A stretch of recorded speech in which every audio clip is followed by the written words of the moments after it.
teman-teman, assalamualaikum warahmatullahi wabarakatuh. Saya ucapkan selamat beraktivitas. Berjumpa lagi dengan saya, pengrajin kendang ya. Ya teman-teman, ini saya mau membuat kendang siblon ya. Saya mau buat bodinya ya.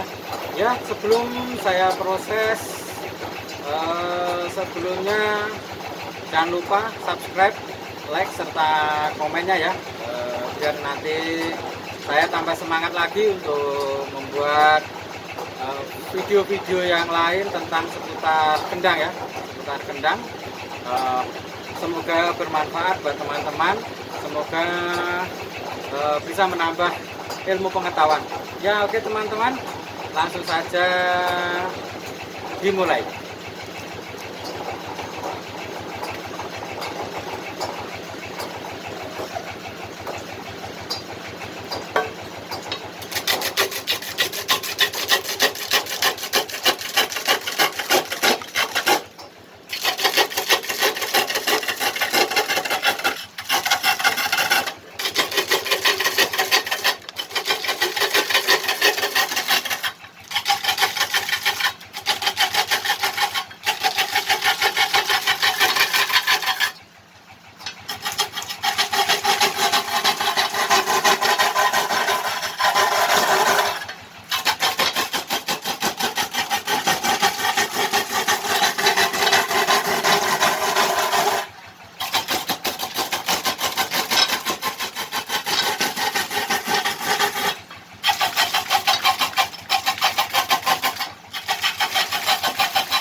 Ya, alhamdulillah nih teman-teman sudah selesai untuk pembuatan bodi kendang jiblonya ya. Ya, oke teman-teman, sampai sekian aja dulu. Nanti akan disambung lagi dengan video-video yang lain. Saya ucapkan terima kasih atas dukungannya. Semoga teman-teman yang menonton video ini selalu diberikan kesehatan, kelancaran rezekinya, kelancaran segala aktivitasnya. Oke, sampai sekian. Terima kasih. Wassalamualaikum warahmatullahi wabarakatuh.